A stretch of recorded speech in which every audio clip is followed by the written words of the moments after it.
This is what the Four Sisters say. Have it with a glass of Coke. For these two? I prefer every other drink I've ever had in my life.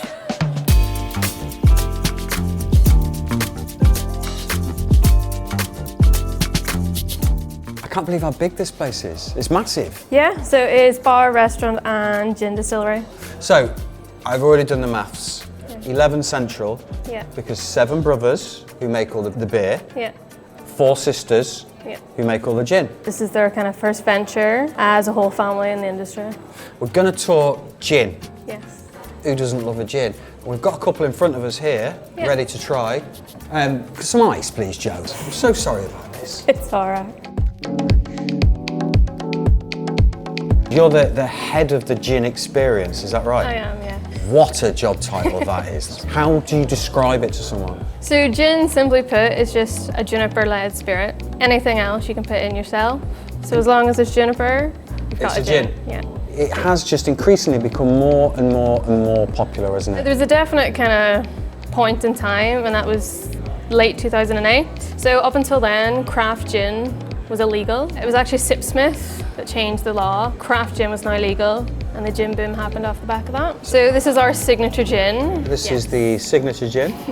A London Dry is pretty much your basic gin. Like a Gordon's. Beefeater's a big one, Tanqueray, kind of think those gins. So citrus leads, that is kind of the definition of a lot of gins. But first on the nose, you've got your juniper. A lot of people don't know what it smells like, so we use dry juniper. Small little berries, so quite piney, quite woody. Really woody. Yeah. You really get that hit of citrus. So we use both lemon and orange in ours. It feels like it's already been mixed with something. That's delicious already. Yeah. If people are doing this at home, if they're drinking Yeah. gin at home, what tips would you give them to get the most out of the flavours and the aromas? So we always recommend try it on its own first, without the ice. So it's straight, neat gin. A little tip as well, when you are trying anything, smelling it, open your mouth a bit. Like if you take a drink, Sahan, but you hold your nose closed, you won't taste it. You're just trying to make me look like an idiot, aren't you? Like I believe cinnamon, you cannot taste if your nose is closed. That's crazy. Yeah. When I go to a bar, more and more there's an abundance of different gins you can try. Yeah. But now increasingly there's an abundance of different tonics you can try. Yes. Is it literally just whatever flavour you like, or is some tonics going to work better with some gins?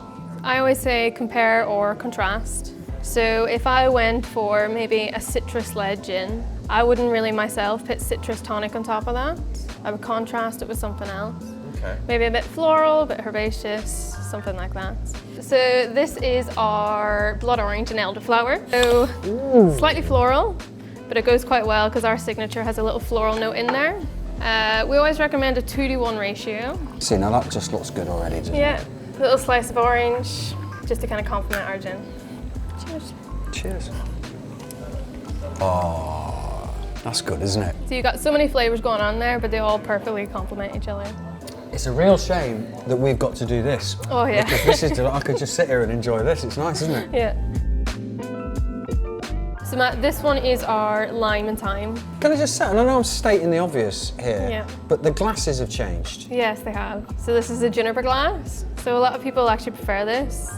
They say it keeps your drink colder for longer. So a gin balloon is what a lot of people call them. Gin balloons. Yeah. And what's the benefit of it being a gin balloon, other than it not getting too hot when you hold it by the stem? So you can actually fit a lot more in within the glass. That's the only benefit we need, you get more in it. Either more gin, if your Yeah. preference is that, but also more ice. The more ice, the slower your drink dilute. So lime and thyme, we've served it with a grapefruit and rosemary tonic. Oh, see, I would never have, if you'd have asked me, I'd have gone, oh, we'll play this one down. We won't give as much because there's a lot going on already. Thyme and rosemary is just a perfect classic pairing. So it's a bit punchier than our signature. That kind of citrus Oh, comes yeah. first. Oh, yeah. that's nice. Yeah, a lot of people think gin is just gin, but you can kind of break them down into different categories. So your biggest one to a lot of people is your London Dry gin. The London Dry is quite strict. So it comes off your pot still at around 80% alcohol. You can only dilute it, you can't change the flavour. Interesting. So And that's strict guidelines. So if you veer off from that, it can't be classed as a London dry gin. So if you add anything after, it might be classed just as a distilled gin. Or if it kind of sits sweeter, more cordial style, say fruity, sugary, that might be classed as an Old Tom. Do we know where that phrase comes from? So it all dates back to Thomas Chamberlain, they believe, one of the original gin distillers back in the 1700s. He had an apprentice who went off and made his own gin.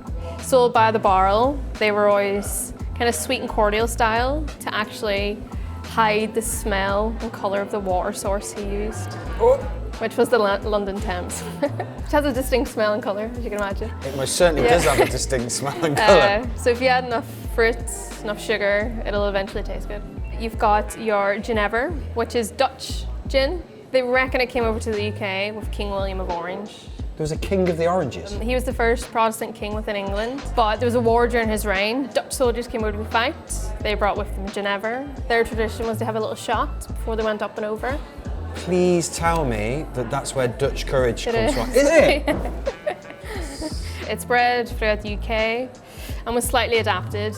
Bad times and good times. The London gin craze killed hundreds of thousands of people. The Hogarth paintings. Yeah. I mean, that explains it very well, doesn't it? How well does gin lend itself to food? Perfectly. Does it? Yeah.